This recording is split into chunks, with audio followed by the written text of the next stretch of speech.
The most powerful position on the planet has a flaw so dangerous that even the people running it still argue over who is really in charge when everything goes wrong. Every 4 years, the United States puts on a massive show called an election, convincing the world that power transfers cleanly, smoothly, and on schedule. But there is a darker, quieter question hiding behind all the flags and speeches. What happens when the president cannot finish the job? Not because voters changed their minds, but because life intervened. Illness, collapse, confusion, or something far worse.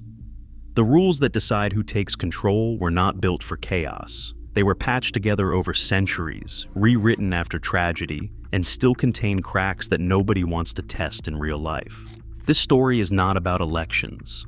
It is about the moment when elections stop mattering and the system is forced to reveal its emergency plan.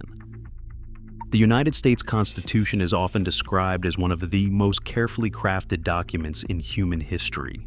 Every word was debated, every clause was argued, every comma mattered, except strangely when it came to one basic question: what happens when the president is suddenly gone? The founders assumed many things, but sudden presidential failure was not one of them. They imagined presidents growing old, finishing their terms, and leaving politely. They did not imagine assassination attempts. They did not imagine medical emergencies broadcast on television. They certainly did not imagine nuclear weapons that require immediate command decisions at all hours. So, the Constitution made a simple statement and moved on. If the president dies, the vice president assumes the powers and duties of the office. That sentence sounds clear until someone actually tries to use it, because assuming powers is not the same thing as becoming president. That difference would nearly tear the country apart the first time it mattered. In 1841, President William Henry Harrison became sick shortly after taking office. Just 1 month into his presidency, he died. The nation froze. There had never been a presidential death before. No rehearsal, no precedent, no checklist. The vice president, John Tyler, stepped forward. He read the Constitution. He noticed the ambiguity, and instead of asking permission, he acted. Tyler immediately declared himself the president. He took the oath. He moved into the White House. He signed documents as President of the United States. He did not call himself acting president. He did not describe himself as temporary. He claimed the full title. Congress was furious. Many lawmakers insisted that Tyler was overstepping. They argued that he only had presidential powers, not the office itself. Tyler ignored them completely. For the rest of his term, Tyler fought a quiet war over legitimacy. Newspapers debated it. Politicians argued it. Citizens wondered if this was legal or just convenient. But the most important thing happened quietly in the background. The country survived. And survival has a way of becoming precedent. Still, that question remained unanswered in law for more than a century. And during that century, presidents kept dying, not metaphorically, literally. 8 presidents died while in office, 4 from natural causes, 4 from assassinations. That is not a typo. 8 from Lincoln to Garfield to McKinley to Kennedy. The pattern was horrifyingly consistent. The office was dangerous. The job was deadly. And each death exposed the same weakness all over again. When a president died, the vice president stepped up. But then something terrifying happened next. The vice presidency became empty. There was no automatic replacement, no immediate backup, no spare tire stored in the trunk. For long stretches of American history, the country operated without a vice president at all. More than a dozen times, the office sat vacant. Sometimes for years. At the time, this did not seem urgent. Congress moved slowly, confirmation votes dragged on, political fights delayed nominations. But every day without a vice president meant there was only one person between stability and total uncertainty. And then came another uncomfortable truth. Death was not the only way a president could lose control. The Constitution quietly allowed for something even more complicated. A president could become unable to discharge the powers and duties of the office. That phrase sounds harmless until you ask the obvious follow-up question. What does unable actually mean? The Constitution never explained. It never defined it. It never even hinted at who decides. Unable physically could mean unconscious in a hospital bed. Unable mentally could mean confusion, delusion, or worse. Unable temporarily could mean surgery. Unable permanently could mean catastrophic injury. But who makes the call? For decades, the answer was nobody. If a president was sick, the government simply hoped the situation would resolve itself. And sometimes it did. Other times, it very clearly did not. The most chilling example happened in 1919. President Woodrow Wilson suffered a massive stroke.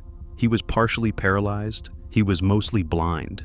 He could barely communicate, yet officially, he remained president.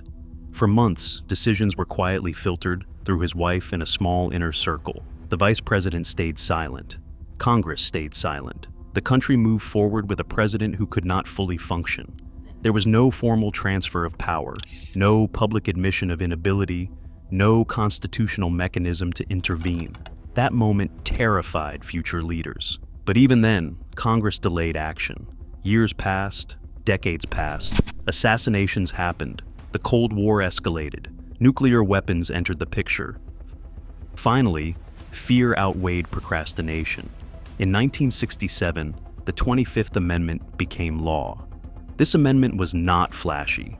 It did not change how elections worked. It did not expand presidential power. Instead, it answered questions everyone was afraid to ask. First, it settled the Tyler problem once and for all. When the president dies, the vice president becomes president, not acting president, not temporary leader, full president, with the office and the title.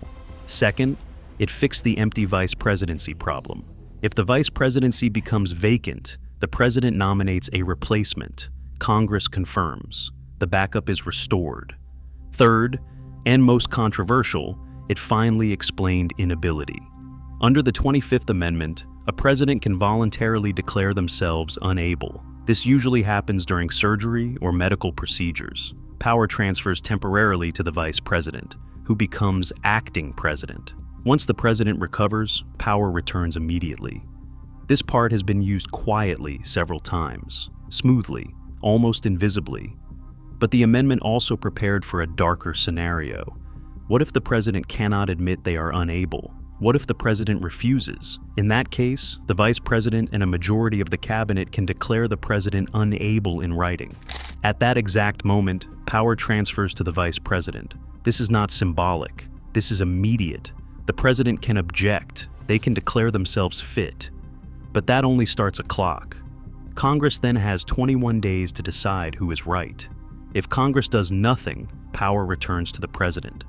If Congress votes by a 2/3 majority in both chambers that the president is unable, the vice president remains acting president for the rest of the term. Notice something important here. The president does not disappear. The president is not removed from office. The president remains alive, present, and watching while someone else wields their authority. That scenario is politically explosive. It has never been fully carried out. Not because it is impossible, but because it would tear the country apart. And buried inside the amendment is a line that scares constitutional lawyers to this day. It mentions that Congress could appoint its own body to determine presidential inability, but it does not clearly say whether this body acts with the vice president or independently. If Congress can act alone, it theoretically has the power to sideline a president without the vice president's consent. That interpretation has never been tested. If it ever is, the Supreme Court would be forced into the center of the most dangerous constitutional crisis imaginable. Now imagine something even worse. Imagine both the president and the vice president are gone. This is where the line of succession takes over.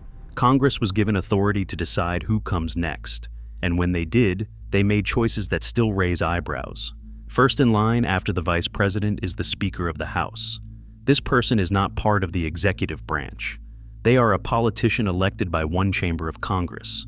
Yet in a crisis, they could become president. Second is the president pro tempore of the Senate, usually the longest-serving senator from the majority party, often elderly, and often far removed from executive leadership. Then comes the cabinet. Secretary of State comes first. This is not random. Foreign governments need immediate clarity during a crisis. Confusion invites instability. Stability requires diplomacy. After that come treasury, defense, and justice. Money, military, and law. These were the original pillars of government. From there, the order becomes a timeline of American history rather than a strategic design. Interior exists because the country expanded westward. Agriculture exists because land had to be farmed. Commerce and labor emerged during industrialization. Health, housing, transportation, energy, and education followed national growth. Veterans Affairs came after wars created veterans. Homeland security came after modern threats reshaped national priorities. The result is an order built by circumstance, not foresight. And then comes the most controversial issue of all, bumping. The law is unclear about whether a higher-ranking successor can replace a current acting president the moment they become available. This creates a nightmare scenario. Picture a disaster while Congress is not in session. The president and vice president are gone. The speaker and Senate leader are gone. The Secretary of State is gone. The Secretary of the Treasury becomes acting president. That acting president appoints a new Secretary of State. That position outranks Treasury. If bumping is allowed, the acting president is instantly replaced. Then Congress returns. The Senate elects a new president pro tempore. That person outranks the Secretary of State and must resign to become acting president. Then the House elects a speaker. Another bump. Power changes hands repeatedly during a national emergency. Each transfer is legal. Each transfer is debated. Each transfer increases risk. This is not a theoretical exercise. Legal scholars still argue about whether bumping would hold up. No court has ruled on it. No crisis has forced a decision. And that uncertainty is the real danger. When nuclear command and military response are involved, uncertainty is unacceptable. That is why the government quietly adopted another tradition. During major events where many successors gather in one room, someone is always missing. Designated survivor. One person in the line of succession stays away, hidden, protected, ready. If catastrophe strikes, that person becomes the last backup. Most people never notice, but once you understand the system, the absence becomes obvious. The silence becomes loud. The presidency appears solid because it must appear solid. But beneath the surface, it is a system shaped by fear, patched by tragedy, and held together by laws written after the worst moments in history. The rules work most of the time, but when they fail, they do not fail quietly. They fail loudly, publicly, and dangerously. And the scariest part is not that the system has flaws. The scariest part is that some of those flaws still have no final answer. If you think this job is tough and dangerous, watch the next video to see what makes it the most frustrating job in the world.